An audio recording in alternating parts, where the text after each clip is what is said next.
America के पूर्व राष्ट्रपति बिल क्लिंटन जब भारत आए थे तो ताजमहल को देखने के बाद उन्होंने कहा था, आज मुझे एहसास हुआ इस दुनिया में दो ही तरह के लोग हैं, एक वो जिन्होंने ताज देखा है, दूसरे वो जिन्होंने ताज नहीं देखा। होंगी इस दुनिया में एक से बढ़कर एक खूबसूरत इमारतें, लेकिन ताज जैसी कोई नहीं, क्योंकि इसकी बुनियाद में एक बादशाह ने अपना दिल रखा है। आज इस वीडियो को आखिर तक जरूर देखना। आप ताजमहल के बारे में 22 ऐसी बातें जानोगे जो शायद ही आपने पहले कभी सुनी होंगी। नंबर 22। हजारों टूरिस्ट जो ताजमहल देखने आते हैं वो ये नहीं जानते कि जो वो सामने देख रहे हैं वो ताजमहल का पिछला हिस्सा है। दरअसल जो शाही दरवाज़ा है वो नदी के किनारे दूसरी तरफ है। आज ज़्यादातर टूरिस्ट ताज को वैसा नहीं देख पाते जैसा कि शाहजहां चाहते थे। मुगल काल में ताज तक पहुंचने के लिए नदी ही मुख्य रास्ता थी। ये एक तरह का हाईवे था। बादशाह और उनके शाही मेहमान नाव में बैठकर आते थे। नदी के किनारे एक चबूतरा हुआ करता था। नदी बढ़ती गई और वो बहुत पहले ही नष्ट हो गया। बादशाह और उनके मेहमान उसी चबूतरे से ताज आया करते थे। नंबर 21। ये कहा जाता रहा है कि शाहजहां ने ताजमहल बनाने वाले मजदूरों के हाथ कटवा दिए थे, लेकिन ये बात एक अफवाह जैसी लगती है, क्योंकि इस बात का कोई प्रमाण मौजूद नहीं है। बहुत से इतिहासकारों का मानना है कि शाहजहां ने मजदूरों और कारीगरों को जिंदगी भर की पगार देकर उनसे एक करारनामा लिखवाया था कि वो ऐसी कोई दूसरी इमारत नहीं बनाएंगे। नंबर 20। ताजमहल की जो 4 मीनारें हैं ये बिल्कुल सीधी नहीं खड़ी हैं, बल्कि चारों बाहर की ओर हल्की झुकी हुई हैं, और इन्हें ऐसा ही बनाया गया था ताकि भूकंप जैसी आपदा आने पर अगर ये गिरे भी तो बाहर की ओर गिरें और मुख्य मकबरे को कोई नुकसान ना पहुंचे। नंबर 19। कुतुब मीनार भारत की सबसे ऊंची मीनार है, लेकिन शायद आपको जानकर हैरानी हो, ताजमहल की ऊंचाई कुतुब मीनार से भी ज़्यादा है। ताजमहल 73 मीटर ऊंचा है, जबकि कुतुब मीनार की ऊंचाई 72.5 मीटर है। नंबर 18। दुनिया में जितनी भी ऐतिहासिक इमारतें मौजूद हैं उनमें से सबसे सुंदर कैलीग्राफी ताज पर हुई है। जैसे ही आप ताज के बड़े दरवाजे से अंदर जाते हो, दरवाजे पर लिखा ये सुलेख आपका स्वागत करता है, हे आत्मा, तू ईश्वर के पास विश्राम कर, ईश्वर के पास शांति के साथ रहे और उसकी परम शांति तुझ पर बरसे। ये कैलीग्राफी थुलूट लिपि में है। इस कैलीग्राफी को डिजाइन करने वाले का नाम अब्दुल हक था, जिसे ईरान से बुलाया गया था। शाहजहां ने उसकी चकाचौंध कर देने वाली कला को देखते हुए उसे अमानत खान नाम दिया, उपाधि के तौर पर। नंबर 17। जिस वक्त शाहजहां बादशाह बने वो मुगल सल्तनत का सबसे सुनहरा दौर था, या यूं कहें शाहजहां का जमाना मुगल हुकूमत की बसंत जैसा था। चारों तरफ अमन और खुशहाली थी। प्रजा के लिए बादशाह का हुक्म ही सबसे ऊंचा होता था। शाहजहां की बादशाहत में लड़ाइयां नहीं होती थी। वो जबरदस्त शान और शौकत, ऐशो इशरत का दौर था। बादशाह को बड़ी बड़ी इमारतें बनवाने का शौक था। उन्होंने मुगल वास्तुकला के साथ भारत के प्राचीन इतिहास को मिला दिया था। नंबर 16। ऐसी भव्य इमारत दुनिया ने पहले कभी नहीं देखी थी। इसके लिए सफ़ेद संगमरमर राजस्थान के मकराना से लाया गया था। जेड और क्रिस्टल चाइना से मंगवाया गया था। लैपिस लाजुली अफगानिस्तान से आया था। टर्कोइस तिब्बत से, जैस्पर पंजाब से, सैफायर श्रीलंका से और कार्नेलियन अरब से आया था। कुल मिलाकर ऐसे ही 28 किस्म के बेशकीमती रत्नों को सफ़ेद संगमरमर में जड़ा गया था। इन सब चीज़ों को विदेश से आगरा लाने के लिए 1000 से भी ज़्यादा हाथी इस्तेमाल किए गए थे। नंबर 15। ताजमहल आज से करीब 400 साल पहले 1631 में बनना शुरू हुआ था और ये 22 साल बाद 1653 में पूरा हुआ। इसका निर्माण 20,000 कारीगरों और मजदूरों ने किया था। वास्तुकला का इससे शानदार नमूना दुनिया में दूसरा कोई भी नहीं। ताजमहल के निर्माण के लिए हर चीज को हीरे की तरह परख कर चुना गया था।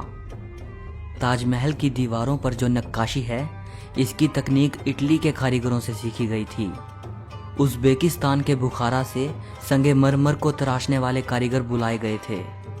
ईरान से संगमरमर पर कैलीग्राफी करने वाले कारीगर आए थे और पत्थर को तराशने के लिए बलूचिस्तान के कारीगरों को बुलाया गया था। नंबर 14।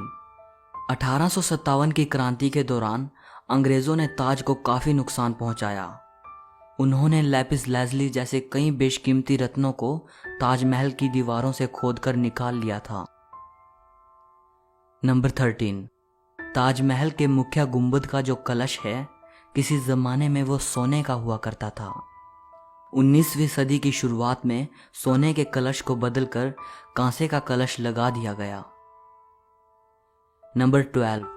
दावे के साथ नहीं कहा जा सकता कि ताजमहल को किसने डिजाइन किया था, लेकिन यह कहा जाता है कि 37 लोगों की एक टीम ने मिलकर ताजमहल का नक्शा तैयार किया था। ये 37 वास्तुकार दुनिया के दूर दूर के कोनों से बुलाए गए थे। नंबर 11। ताजमहल की नींव बनाते समय ताज के चारों ओर बहुत से कुएं खोदे गए। इन कुओं में ईंट पत्थर के साथ साथ आबनूस और महोगनी की लकड़ियों के लट्ठे डाले गए। ये कुएं ताज की नींव को मजबूत बनाते हैं। आबनूस और महोगनी की लकड़ियों में ये खासियत होती है कि इन्हें जितनी नमी मिलती रहेगी, ये उतनी ही फौलादी और मजबूत रहेंगी। और इन लकड़ियों को नमी ताज के पास बहने वाली यमुना नदी के पानी से मिलती है। यमुना के पानी का स्तर हर साल घट रहा है और लकड़ियों में नमी की कमी आ गई है। यही वजह है कि सन 2010 में ताज में दरारें देखी गई। नंबर 10। 1653 में जब ताज बनकर तैयार हुआ था, उस समय इसके निर्माण की कीमत करोड़ों में आंकी गई थी। उसी हिसाब से अगर आज ताज बनवाया जाए तो इसे बनाने में कम से कम 57 अरब 60 करोड़ रुपए लगेंगे। नंबर 9। 1989 में एक भारतीय लेखक P.N. ओक ने एक किताब लिखी थी जिसका नाम था ताजमहल द ट्रू स्टोरी। इस किताब में उन्होंने कई तर्कों के साथ ये दावा किया था कि ताजमहल मकबरा बनने से पहले एक शिव मंदिर था और इसका नाम तेजो महाल्या था। सन 2000 में P.N. ओक ने अपनी बात को सिद्ध करने के लिए ताज की साइट खोदने के लिए सुप्रीम कोर्ट को अर्जी दी थी, जिसे सुप्रीम कोर्ट ने रद्द कर दिया।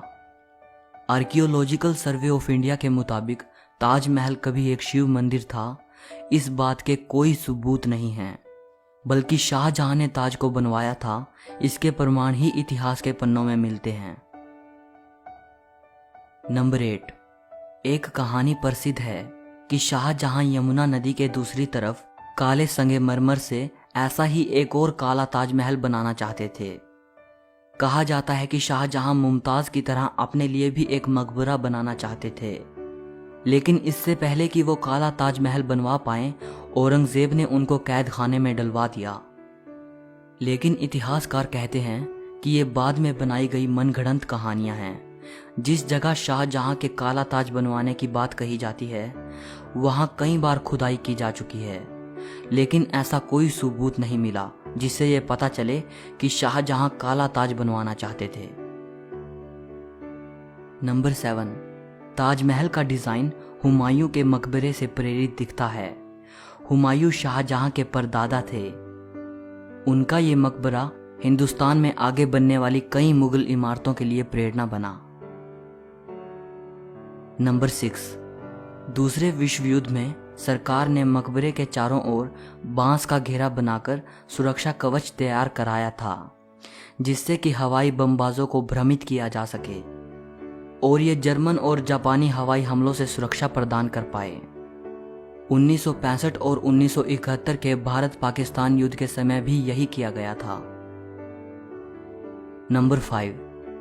कई देशों में ताजमहल की नकल पर बनी इमारतें मौजूद हैं, जैसे चीन, बांग्लादेश और कोलंबिया में। और ऐसी एक इमारत भारत में भी मौजूद है, बीबी का मकबरा। ये इमारत महाराष्ट्र के औरंगाबाद में है। इसे मुगल बादशाह आजम शाह ने अपनी मां दिलरस बानो बेगम की याद में 17वीं सदी के आखिर में बनवाया था। इसे ताजमहल की तर्ज पे बनवाया गया था। इस मकबरे का गुंबद ताजमहल के गुंबद से छोटा है और इसका सिर्फ गुंबद ही संगमरमर का है, बाकी निर्माण प्लास्टर से किया गया है। नंबर 4, ताजमहल की सबसे ज्यादा लोकप्रियता इसके निर्माण से जुड़ी अद्भुत प्रेम कहानी की वजह से है। बादशाह शाहजहां ने अपनी बेगम मुमताज महल की याद में इस इमारत को बनवाया था। मुमताज का असली नाम अर्जुमंद बानो बेगम था। शाहजहां ने उन्हें मुमताज महल नाम दिया, यानी महल का सबसे अनमोल रत्न। महज 38 साल की उम्र में अपनी 14वीं संतान को जन्म देते वक्त मुमताज की मृत्यु हो गई। उस वक्त वो बुरहानपुर में थी। अपनी प्रिय बेगम की मृत्यु से बादशाह बेहद दुखी हुए, जैसे उनकी जिंदगी ही तबाह हो गई। और आखिर उनकी याद में शाहजहां ने ताज को बनवाने का फरमान जारी किया। नंबर 3, पहले मुमताज को बुरहानपुर में ही दफनाया गया। इसके बाद शाहजहां ने ताज को बनवाना शुरू किया। तब बुरहानपुर से मुमताज के शव को निकालकर जहां ताजमहल बन रहा था उसके पास एक बगीचे में दफनाया गया। ताजमहल को तैयार होने में 22 साल लगे। तब तक मुमताज का शव बगीचे में बनाई गई कब्र में ही दफन रहा। बाद में उसे ताजमहल के अंदर मुख्य गुंबद के नीचे दफनाया गया। नंबर 2, शाहजहां का सारा ध्यान ताज को एक खूबसूरत रूप देने में लगा रहा। इसी बीच शाहजहां के ही बेटे औरंगजेब ने आगरा पर हमला कर अपने पिता को कैद कर लिया। शाहजहां से पूछा गया कि वो क्या चाहते हैं, तो उन्होंने कहा कि उनको ऐसी जगह पर कैदी बनाकर रखा जाए जहां से वो सीधे ताज को देख पाएं, और उनकी ये ख्वाहिश पूरी कर दी गई। कैद में रहते हुए भी शाहजहां हर वक्त ताज को देखते रहते, और वहीं उन्होंने अपनी जिंदगी की आखिरी सांस ली। मृत्यु के बाद उन्हें मुमताज के साथ ही ताजमहल में दफनाया गया। एक हारे थके बादशाह को भी अगर किसी ने गिरने नहीं दिया तो वो मुमताज के लिए उनका बेपनाह प्यार ही था। जिस लगन से प्यार की ये अनोखी निशानी बनकर तैयार हुई, उसकी मिसाल आज पूरी दुनिया के सामने है। नंबर 1, कवि रविंद्रनाथ टैगोर ने ताजमहल के बारे में लिखा है, वक्त के गाल पर एक आंसू, हमेशा हमेशा के लिए। उन्होंने ताज की छवि वक्त के गाल पर एक थमे हुए आंसू के रूप में बयान की है। शाहजहां जानते थे कि ये दौलत, ये ताकत और ये शान शौकत एक दिन सब खत्म हो जाएगा। उन्होंने सोचा कि कुछ ऐसी यादगार चीज बनाई जाए जो हमेशा रहे, और शाहजहां ने अपनी प्रिय की याद में ताज को बनवाया। आज बादशाह नहीं रहा, उनकी हुकूमत नहीं रही, और उसकी सल्तनत को भी खत्म हुए कई जमाने गुजर गए। बस एक ताज है जिसने बादशाह की सदियों पुरानी प्रेम कहानी को खुद में संजोए रखा है। प्रकृति की गोद में चांद सी जगमगाती ये भव्य इमारत सदियों से दो प्रेमियों के प्यार की अमर कहानी सुनाती आई है और सदियों तक सुनाती रहेगी। सो इस वीडियो के लिए इतना ही। अगर आपको ये वीडियो पसंद आई हो तो लाइक और शेयर ज़रूर करना। ताजमहल के बारे में या इस वीडियो के बारे में आपकी जो भी राय हो कमेंट में बताइएगा। और अगर आप हिस्ट्री और फिलॉसफी से जुड़ी ऐसी ही अमेजिंग वीडियोस देखना चाहते हो तो चैनल को सब्सक्राइब करके घंटी को दबा देना। सो मिलते हैं अगली वीडियो में।